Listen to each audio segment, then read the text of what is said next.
បាទសួស្តីពុកម៉ែបងប្អូនទាំងអស់គ្នាបាទថ្ងៃនេះយើងមករៀនអំពីការចិញ្ចឹមដួងត្នោតបាទដែលបងប្អូនធ្លាប់ដឹងដែរថាដួងត្នោតគឺពីមុនយើងធ្លាប់ទៅដើរកាប់នៅតាមដើមត្នោតដែលគេកាប់ដើមត្នោតដែលបន្លំណាហើយទៅមានមេដួងត្នោតហ្នឹងទៅពងដាក់អញ្ចឹងទៅនាំឲ្យកើតជាដង្កូវដើមត្នោតដែលគេហៅថាដួងត្នោតហ្នឹងអញ្ចឹងឥឡូវនេះយើងអត់ចាំបាច់ទៅដើរកាប់នៅតាមដើមត្នោតណាទៀតទេគឺយើងមកចិញ្ចឹមនៅផ្ទះយើងតែម្ដងបាទហើយដួងត្នោតនេះគឺមានរសជាតិឆ្ងាញ់ពិសាណាអ្នកដែលធ្លាប់ហូបគឺហូបម្ដងញ៉ាំហើយតែបើបងប្អូនខ្លះគាត់មិនដែលធ្លាប់ហូបអញ្ចឹងគាត់អត់ហ៊ានហូបទេបាទនេះជាដំណាក់កាលទី1ណាហើយការចិញ្ចឹមដួងត្នោតនេះគឺមានច្រើនបែបច្រើនវិធីណាតែថ្ងៃនេះខ្ញុំលើកយកចំនួន2វិធីមកប្រាប់ដល់បងប្អូនទាំងអស់គ្នាណាបាទបងប្អូនទាំងអស់គ្នាដែលមិនទាន់បានចុច Subscribe នៅ Channel របស់ខ្ញុំនេះសូមជួយចុច Subscribe អ្នកមួយមកឬក៏សញ្ញាជាវណាសញ្ញាជាវណាសូមជួយចុចម្នាក់មួយណាបាទដំបូងនេះយើងយកផ្លែត្នោតយើងហ្នឹងផ្លែត្នោតទុំហ្នឹងយកមកច្របាច់យកទឹកត្នោតដូចយើងច្របាច់ឲ្យគោផឹកអញ្ចឹងណាបងប្អូនដែលធ្លាប់ចាំគោគាត់ដឹងអញ្ចឹងទៅយើងច្របាច់ឲ្យយើងខាប់អញ្ចឹងមកហើយយើងយកទៅលាយជាមួយនឹងកន្ទក់នេះកន្ទក់ខ្ញុំរៀងកម្ៅទេដោយសារវាត្រូវទឹកភ្លៀងអញ្ចឹងទៅក៏អត់អីដែរយើងអាចលាយឲ្យបានណាយើងលាយឲ្យបានលបាយពុកអញ្ចឹងមកយើងខ្វះទឹកបន្តិចយើងចាក់បន្ថែមហើយយើងដាក់ទឹកឲ្យច្រើនជាងនេះណានៅពេលដែលយើងរៀបរួចយើងដាក់ទឹកឲ្យរៀងច្រើនបន្តិចហើយនេះយើងយកស្រកីដូងទុំហ្នឹងស្រកីដូងដែលយើងសម្បកហើយហ្នឹងយើងយកមកត្រាំទឹកយកសម្បកដូងទុំហ្នឹងយកទៅត្រាំទឹកចំនួន1យប់អីទៅហើយយើងយកមកដាក់តម្រៀបវាក្នុងហ្នឹងការពិតគឺមានច្រើនវិធីណាសម្បកដូងខ្ចីក៏យើងយកមកធ្វើសម្បកដូងទុំផ្លែឈើយើងធ្វើបានទាំងអស់ណាតែថ្ងៃនេះខ្ញុំប្រាប់តែ2វិធីទេឥឡូវនេះយើងចូលវិធីទី1ហើយដែលយើងយកសម្បកដូងទុំមកប្រើហើយលាយគឺស្តៀងគ្នាទេបាទហើយនេះយើងលាយ2កធុនថ្ងៃនេះយើងលាយជាមួយនឹងកន្ទក់ចឹងមកដាក់ខាប់ចឹងមកការប្រើផ្លែត្នោតនេះគឺវាជំនួយឲ្យពងឲ្យដួងហ្នឹងពងច្រើនឲ្យមេដួងហ្នឹងពងច្រើនអញ្ចឹងណាព្រោះវាក្លិនដើមត្នោតក្លិនផ្លែត្នោតហ្នឹងវាចូលចិត្ត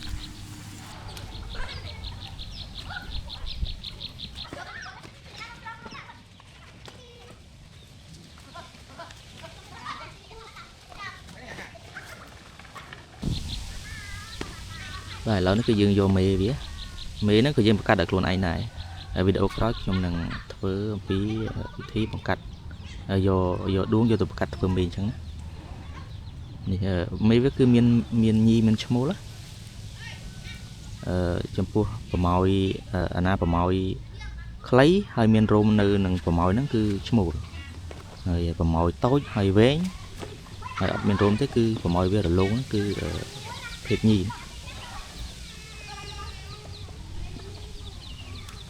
ហើយយើងដាក់មកធុនហ្នឹងដាក់6គូអីទៅមេ6ឈ្មោល6អញ្ចឹងណាthìយើងដាក់ច្រើនជាងហ្នឹងក៏បានដែរដាក់ឲ្យដល់8គូ10គូទៅបើយើងដាក់ច្រើនពេកក៏អត់សូវកើតដែរព្រោះវាឆ្លុះគ្នាវាវាយគ្នាខំគ្នាបាទឥឡូវចូលវិធីទី2ហើយដែលយើងខែនេះគឺយើងប្រើស្វាយទុំលាយដូចគ្នាអញ្ចឹងមិញដែរទេយើងយកទឹកផ្លែត្នោតទុំហ្នឹងយើងយកមកលាយជាមួយកន្ទក់ហើយយើងដាក់ផ្លែស្វាយចូលណាដោយសារខែនេះគឺយើងសម្បូរទៅដោយស្វាយកែវលមៀតដែលវាទុំជ្រុះច្រើនយើងប្រើផ្លែស្វាយតែម្ដងទៅកន្លែងនេះយើងដាក់ទឹករៀងច្រើនដោយសារសកៃដូងទុំយើងហ្នឹងគឺវាស្ងួតយើងឲ្យបានត្រាំទឹកអញ្ចឹងទៅយើងវារៀងស្ងួតអញ្ចឹងទៅយើងដាក់ទឹកច្រើនដើម្បីឲ្យវាជក់ចូលទៅក្នុងសកៃដូងទុំយើងហ្នឹងគឺវាទឹកហ្នឹងវាសោះល្មមហើយយើងដាក់ហើយយើងសង្កេតមើលវាអញ្ចឹងណាពីថ្ងៃយើងសង្កេតមើលម្ដងវាខ្វះទឹកយើងស្ងួតពេកអញ្ចឹងយើងចាក់ទឹកថែមណាទឹកធម្មតាហ្នឹងយើងចាក់ចូលបាន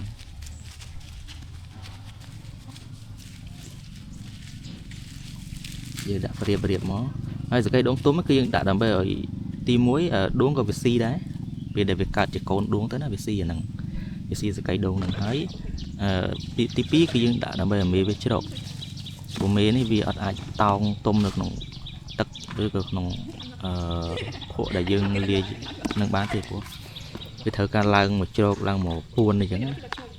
nó càng lười lười nâng nâu nòng sẽ cái đuông nằng ngày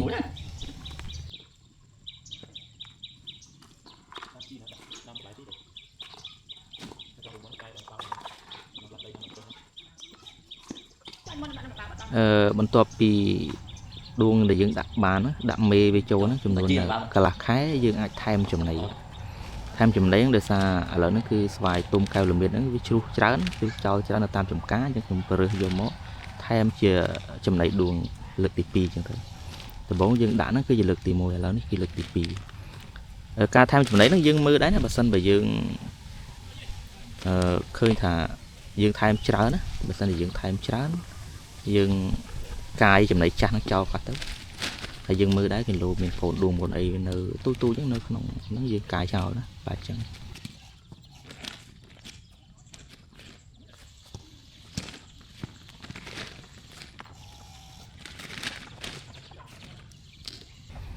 ឥឡូវនេះគឺដួងយើងមានអាយុកាល1ខែហើយយើងអាចយកទៅធ្វើអាហារឬយកទៅលីងអីចឹងណាព្រោះយើងនិយាយលីងចឹងបណ្ដោយព្រោះយើងចាំវាដើម្បីធ្វើអាហារចឹងដែរណា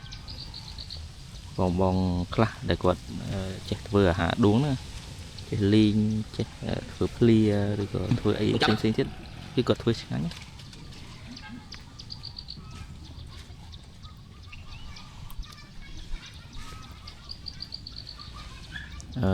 ការធ្វើនេះគឺ1កធុនហ្នឹងយើងអាច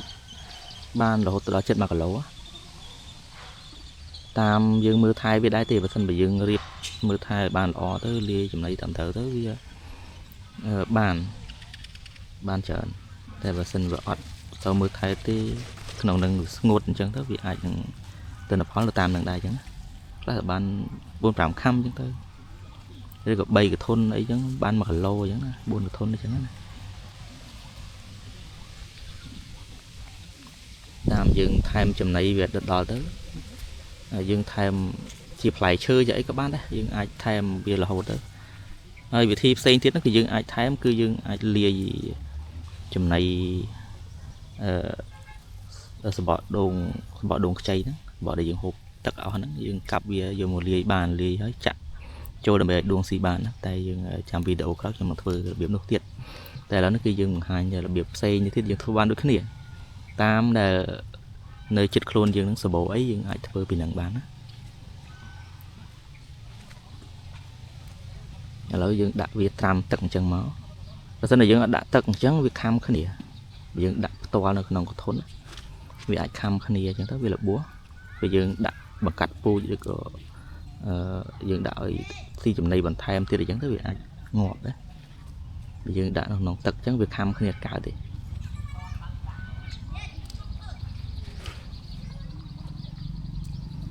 ហើយក្នុងកធុននេះយើងចម្រាញ់វាដែរយើងមើលអាណាតូចយើងដាក់ឲ្យវាស៊ីចំណីបន្ថែមទៅយើងដាក់ក្នុងកធុនផ្សេងអញ្ចឹងណាយើងដាក់ក្នុងកធុនផ្សេងទៅណាតូចអាណាធំយើងសិលេចវាយកធ្វើជាអាហារឬក៏យើងយកវាទៅបង្កាត់ពូជ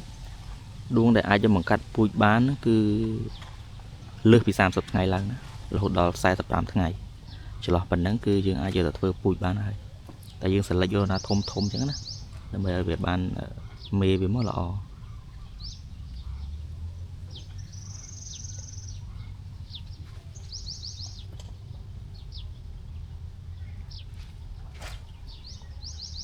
ហើយបងប្អូនខ្លះគាត់ដែលហូបដួងអញ្ចឹងគាត់ឃើញគាត់ញញើតណាសូម្បីតែឲ្យគាត់កាន់ហ្នឹងគាត់មិនហ៊ានកាន់ផងគាត់ញញើតតែខ្ញុំជំនាញខ្ញុំហើយដែលចាប់កាន់ពេញដៃហើយដួងអត់ខំទេវាគ្រាន់តែប្រមូលរើអញ្ចឹងទៅយើងញញើតដៃហើយដួងនេះមានអាយុ35ថ្ងៃទៅ45ថ្ងៃវាលាយឡំគ្នាបើយើងសិលេចយកទៅធ្វើពូជវិញគឺយើងយកតែធំទេណាលឿងក្រាស់ស្បែកក្រាស់នោះគឺល្មមធ្វើមេពូជវិញបានហើយ វីដេអូក្រោយខ្ញុំនឹងធ្វើអំពីការបង្កាត់ពូជបង្កាត់យកដួងនឹងយកទៅបង្កាត់ធ្វើពូជធ្វើមេអញ្ចឹងនេះដួងយើងធំធំល្អដែរបាទ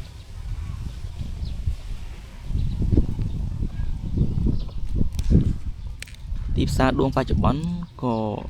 មានទីផ្សារល្អដែរ1គីឡូយើងអាចលក់បាន50000នេះដែរណា50000 60000ទៅតាមគាត់ទិញច្រើនទិញតិចអញ្ចឹងណា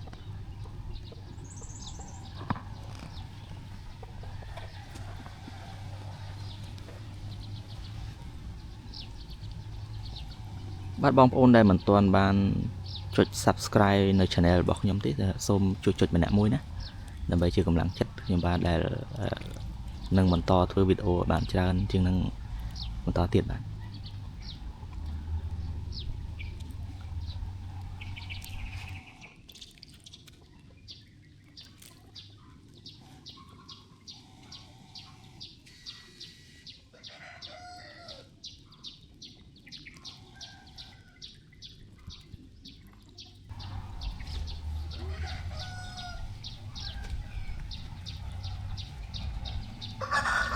បាទឥឡូវយើងសិលេចយកបានមេដួងធំ